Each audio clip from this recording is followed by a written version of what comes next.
Hello friends, welcome to my channel. आज हम पढ़ेंगे एनसीईआरटी क्लास 12th जियोग्राफी का 5th चैप्टर प्राथमिक क्रियाएं। अगर आपने इससे पहले का चैप्टर नहीं देखा है तो डिस्क्रिप्शन बॉक्स में उसका लिंक दिया है, वहां से जाके 4th चैप्टर देख सकते हैं। आइए स्टार्ट करते हैं। तो सबसे पहले हमें ये जानना होगा कि आर्थिक क्रियाएं किसे कहते हैं। तो वो मानव की वो क्रियाकलाप जिससे उसे आय प्राप्त हो, उसे धन प्राप्त हो, वही प्राथमिक क्रियाएं कहलाती है। जो प्राथमिक क्रियाएं होती है वो 4 प्रकार की होती है। उसे 4 वर्गों में विभाजित किया गया है। प्राथमिक क्रियाएं, द्वितीयक, तृतीयक तथा चतुर्थ क्रियाएं। यहाँ पे हम सिर्फ प्राथमिक क्रियाओं के बारे में पढ़ने वाले हैं। तो सबसे पहले ये जानना होगा कि प्राथमिक क्रियाओं कौन सी होती है। तो वो क्रियाएं जो पूर्ण रूप से, प्रत्यक्ष रूप से जो पर्यावरण पर, प्रकृति पर निर्भर होती है, वही प्राथमिक क्रियाएं कहलाती है। जैसे कि आखेट हो गया, भोजन संग्रह हो गया, पशुपालन हो गया, मछली पकड़ना हो गया, वन से लकड़ी काटना होगा, या फिर कोई भी ऐसी क्रिया जो पूर्ण रूप से, प्रत्यक्ष रूप से पर्यावरण पर आधारित होती है, वो प्राथमिक क्रियाएं कहलाती है।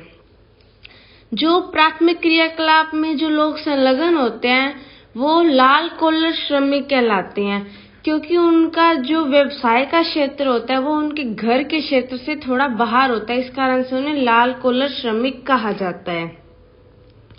सबसे पहले हम इसमें पढ़ेंगे आखेट और भोजन संग्रह। जो आदिकालीन में जो मानव था वो जीवन निर्वाह यानी जीवन यापन के लिए 2 कार्य करते थे। पहला तो आखेट यानी शिकार करते थे, और दूसरा जंगलों से कंदमूल यानी अपने खाने पीने का कुछ सामान इकट्ठा किया करते थे। और उसके बाद में ये शिकार थोड़ा थोड़ा बढ़ता गया, लेकिन बाद में इस पे प्रतिबंध लगा दिया, क्योंकि कुछ प्रजातियां इस शिकार के कारण लुप्त होने लगी, कुछ संकटापन्न प्रजाति होगी, इस कारण से इस पर प्रतिबंध लगा दिया। ये जो कार्य होता है ये कठोर जलवायु वाले क्षेत्रों में किया जाता है, जहाँ की जलवायु अति शीत होगी या जहाँ की जलवायु अति उष्ण होगी, वहाँ पे ये कार्य किया जाता है।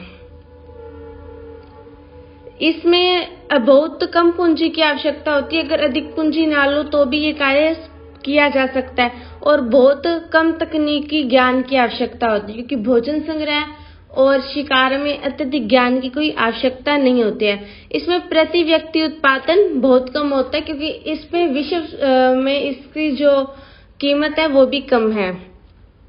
लेकिन आजकल के समय में क्या हुआ, इन लोगों ने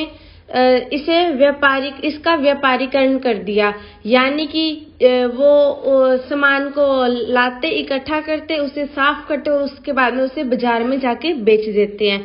एग्जाम्पल के लिए जैसे रेशम इकट्ठा किया, उसको साफ किया, फिर कपड़े बनाने के लिए फैक्ट्री में दे दिया, या फिर पेड़ों से रबड़ इकट्ठा करते हैं या गोंद इकट्ठा करते हैं, ये कार्य करते हैं।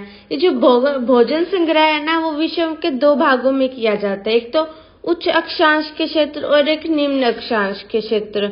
उच्च अक्षांश के क्षेत्र में आएगा उत्तरी कनाडा, उत्तरी यूरेशिया, यूरोप और एशिया वाला क्षेत्र, और दक्षिणी चिली। और जो निम्न अक्षांश के क्षेत्र है उसमें आएगा अमेज़न बेसिन, उष्णकटिबंधीय अफ्रीका, ऑस्ट्रेलिया, दक्षिणी पूर्वी एशिया, ये इसके अंदर आएगा। आपको शायद ये नहीं पता होगा कि च्युइंगम को जो खाते हैं उसके बाद में जो बचा हुआ भाग होता है उसे चिकल कहा जाता है। ये पोटा वृक्ष के दूध से बनता है। नेक्स्ट है हमारा पशुचारण। जब आखेट करने वाले लोगों को ये पता लगा कि इससे उनका जीवन यापन नहीं हो पाएगा, उसके बाद में उन्होंने पशुचारण व्यवसाय स्टार्ट कर दिया। अब पशुचारण को भी 2 भागों में डिवाइड किया। एक है चालवासी पशुचारण, एक वाणिज्य पशुधन पशुचारण। तो सबसे पहले हम पढ़ेंगे चालवासी पशुचारण।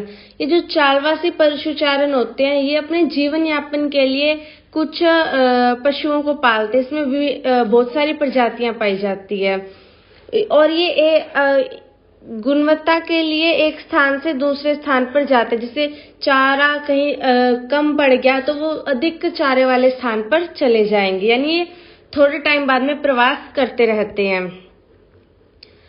अलग अलग जगहों पर ना अलग अलग पशुओं का पालन किया जाता है। इसमें दिया जैसे अफ्रीका में गाय और बैल का किया जाता है, सहारा और एशिया के मरुस्थल में भेड़, बकरी, ऊंट आदि का किया जाता है, और तिब्बत और एंडीज के पर्वत में लामा का किया जाता है और याक का किया जाता है, और उत्तरी ध्रुवीय क्षेत्र में रेनडियर का किया जाता है।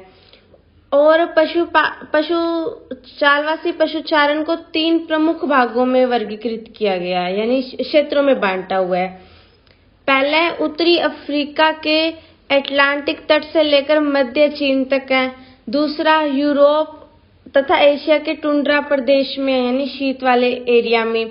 और जो तीसरा है वो दक्षिणी गोलार्ध में दक्षिणी पश्चिमी अफ्रीका और मेडागास्कर द्वीप समूह में है।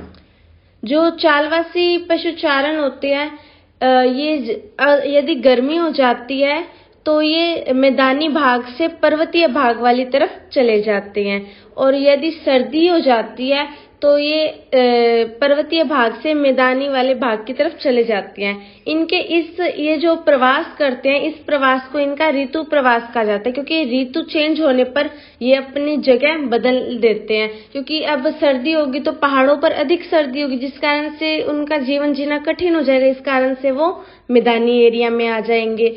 और जब गर्मी होगी तो मैदान में उन्हें ज्यादा गर्मी लगेगी, इस कारण से वो पहाड़ी क्षेत्र में चले जाएंगे, जहाँ पे उन्हें मौसम उनकी जलवायु के अनुकूल लगे। और जो चालवासी पशुचारण है, अब इनका जो क्षेत्र है ना वो घटने लगा है। इसके 2 कारण है। पहला, राजनीतिक सीमाओं का अधिरोपण। जैसे अब भारत ने डिसाइड कर लिया ये मेरा क्षेत्र है, और फिर चीन ने डिसाइड कर लिया ये मेरा क्षेत्र है, या फिर पाकिस्तान ने डिसाइड कर लिया। ऐसे सभी देशों ने डिसाइड किया, जिस कारण से वो एक क्षेत्र से दूसरे क्षेत्र में जाना उनका कठिन हो गया, और इनका जो क्षेत्र है वो सीमित हो गया है।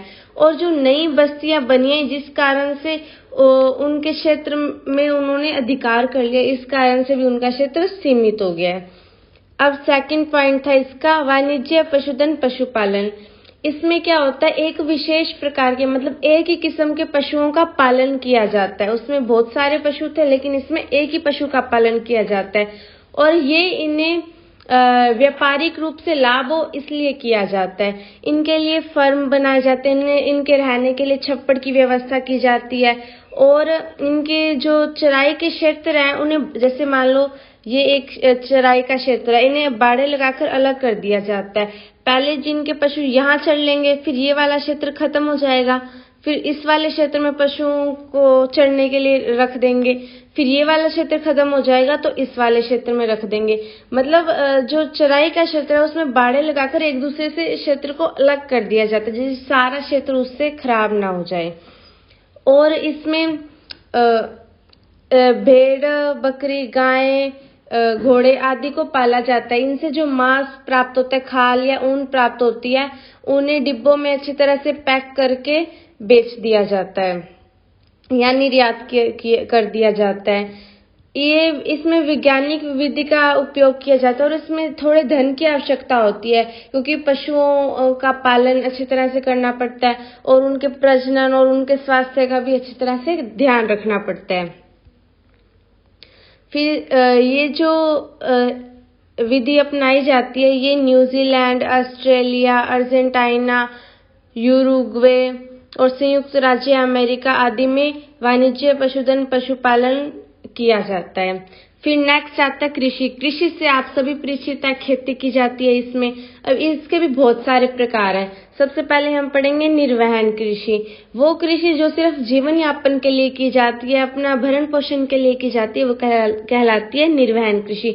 निर्वहन कृषि भी 2 प्रकार की होती है, एक आदिकालीन निर्वहन कृषि, एक होती है गहन निर्वहन कृषि।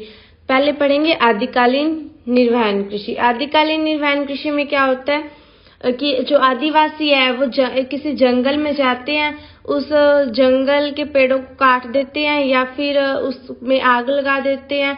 फिर जो उसकी राख होती है वो उर्वरकता का कार्य करती है, वहां पे 5-6 वर्षों तक फसल की जाती है। उसके बाद में उस जमीन की उर्वरकता शक्ति जो हो जाती है वो कम हो जाती है, क्योंकि उस पे कोई फर्टिलाइजर नहीं डाला जाता, कोई खाद नहीं डाली जाती। फिर वो उस क्षेत्र को छोड़ देंगे, किसी और नई वन में जाएंगे, वहां पे पेड़ों को काटेंगे या फिर जो भी करना होगा वो करेंगे, फिर वहां पे करेंगे। इससे क्या होता है, पर्यावरण को बहुत ज्यादा हानि होती है। और ये पुराने औजारों का उपयोग करते हैं, जैसे कि लकड़ी हो गया, कुदाली हो गया या फावड़ा हो गया। ये नई तकनीकों का उपयोग नहीं करते हैं। इससे पर्यावरण को भी हानि होती है।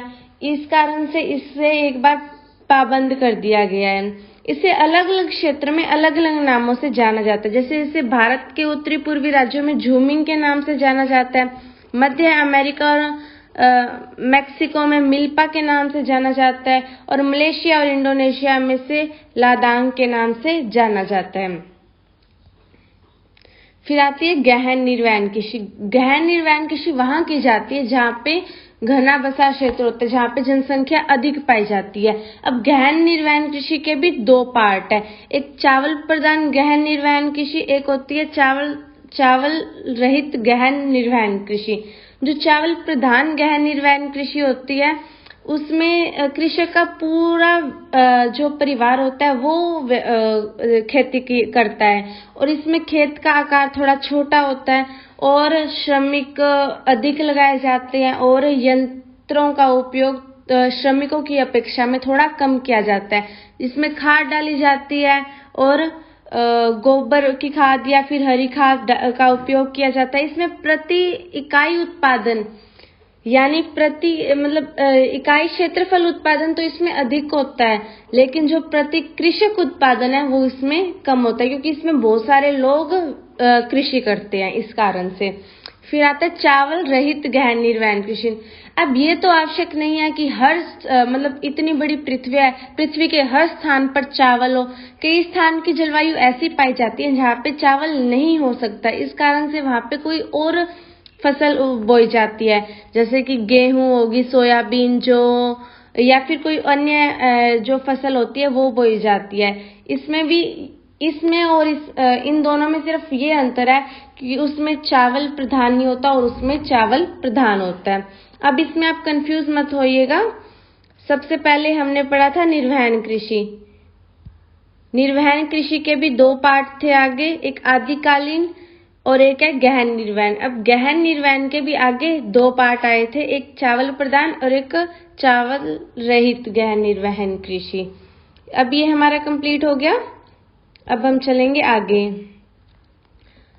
आगे दिया हुआ है रोपण कृषि।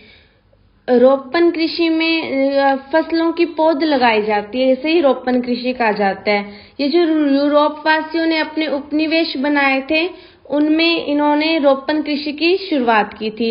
इसमें चाय, कॉफी, कोको, रबड़, कपास, गन्ना, केला, अनानास आदि की पौध लगाई जाती है। ये इसमें प्रमुख फसलें हैं।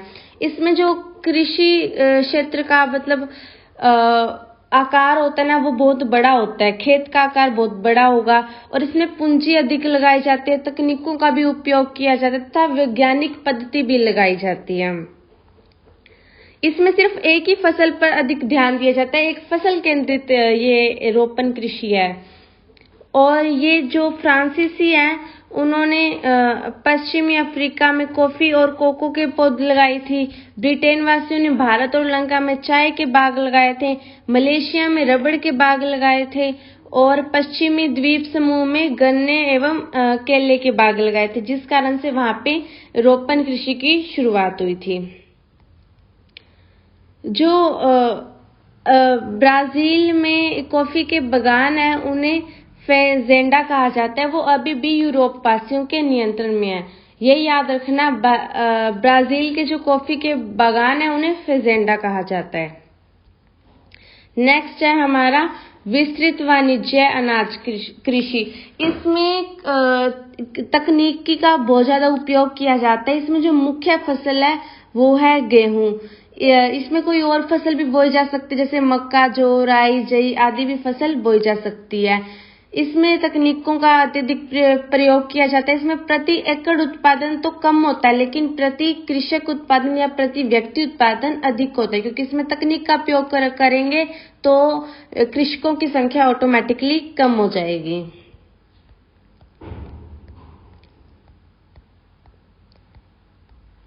जो ये इस प्रकार की कृषि है विस्तृत वाणिज्य अनाज कृषि, वो यूरेशिया के स्टेपिस में की जाती है, उत्तरी अमेरिका के प्रेयरीज में की जाती है, अर्जेंटीना में की जाती है, दक्षिणी अफ्रीका में की जाती है और ऑस्ट्रेलिया के डाउन्स एवं न्यूजीलैंड के कैंटरबरी के मैदान में ये कृषि की जाती है। फिर आती है मिश्रित कृषि।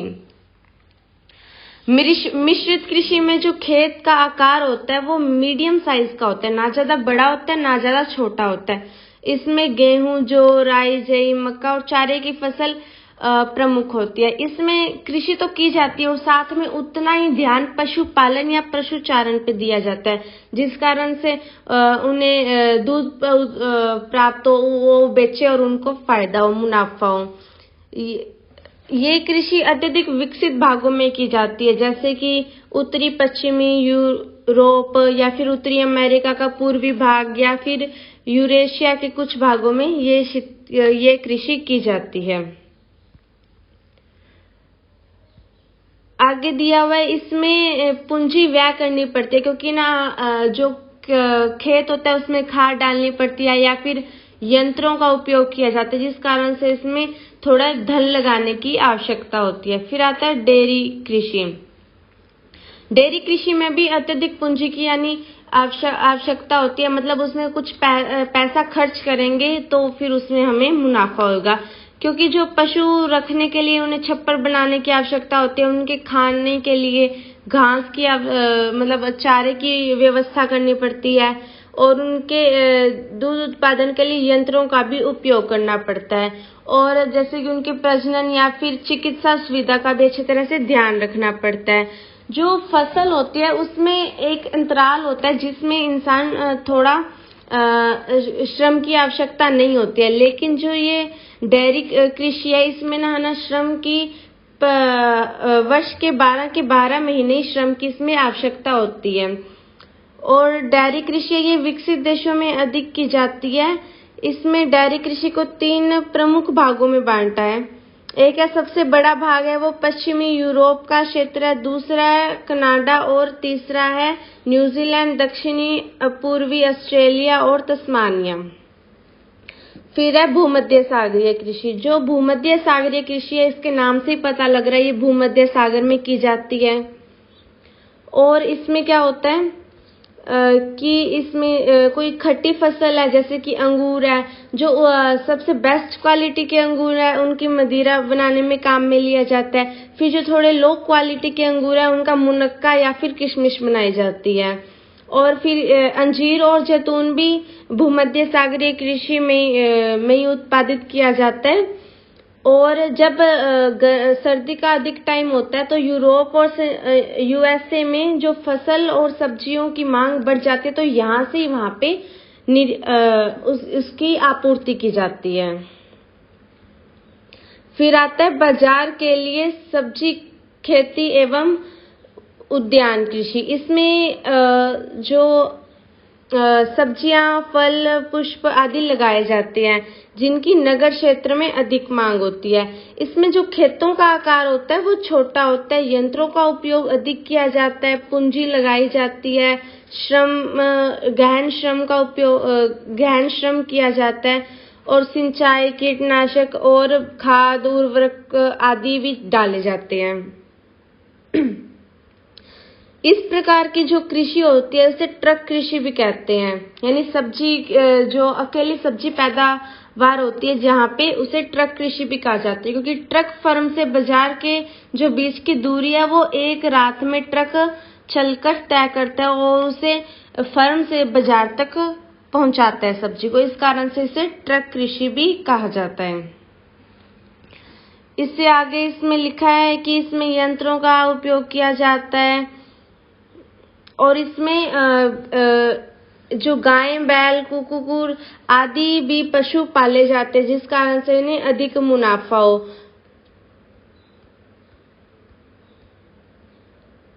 आगे है सहकारी कृषि। सहकारी कृषि में क्या, इसकी फर्स्ट लाइन में डेफिनेशन दी हुई है, जब कृषकों का एक समूह अपनी कृषि से अधिक लाभ कमाने के लिए स्वेच्छा से सहकारी संस्था बनाकर कृषि कार्य संपन्न करे उसे सहकारी कृषि कहते हैं। जब कोई कृषक अपनी खुद की इच्छा से कोई सहकारी संस्था बनाता है और कृषि का कार्य करता है तो उसे सहकारी कृषि कहा जाता है। ये जो सहकारी कृषि है इससे क्या लाभ होता है? इससे जो कृषक है उन्हें कोई बीज है या फिर कोई भी फसल की कोई चीज है वो उन्हें सस्ते दामों पर या ठीक दामों पर मिल जाती है और जिस कारण से वो संसाधन का जुटा सकते हैं। और ये जो कृषि है ये सबसे पहले सहकारी आंदोलन चलाया गया था, उसके बाद में ये जो सहकारी कृषि है उसका आरंभ हुआ। सहकारी कृषि सबसे ज्यादा जो सफल हुई है वो है डेनमार्क में। इसमें सहकारी आंदोलन में प्रत्येक व्यक्ति व्यवहारिक रूप से कृषि कार्य इस आंदोलन में जुड़ा हुआ है। फिर आता है सामूहिक कृषि। सामूहिक कृषि में साधनों का स्वामित्व संपूर्ण समाज को बनाया जाता है और कृषि क्षेत्र का थोड़ा सा हिस्सा खुद के अधीन भी रखा जाता है ताकि वो दैनिक आवश्यकताओं को पूरा कर सके। ये सोवियत संघ में सबसे पहले स्टार्ट की गई थी और इस कृषि को यानी सामूहिक कृषि को सोवियत संघ में कोलखहोज के नाम से जाना जाता है। फिर आता है खनन, यानी खोद कर खनिज को निकालना एक टाइप से खनन कहलाता है। सबसे पहले ताम्र युग आया, फिर कांस्य युग आया। अगर आप हिस्ट्री जानते हैं तो आपको ये सब पता होगा। फिर लोह युग आया, इसमें इनका उपयोग किया जाने लगा। अब धातु का और भी ज्यादा उपयोग किया जाता है। खनन कार्य को प्रभावित करने वाले कारक, खनन कार्य को प्रभावित करने वाले दो कारक है, एक है भौतिक कारक, एक है आर्थिक कारक।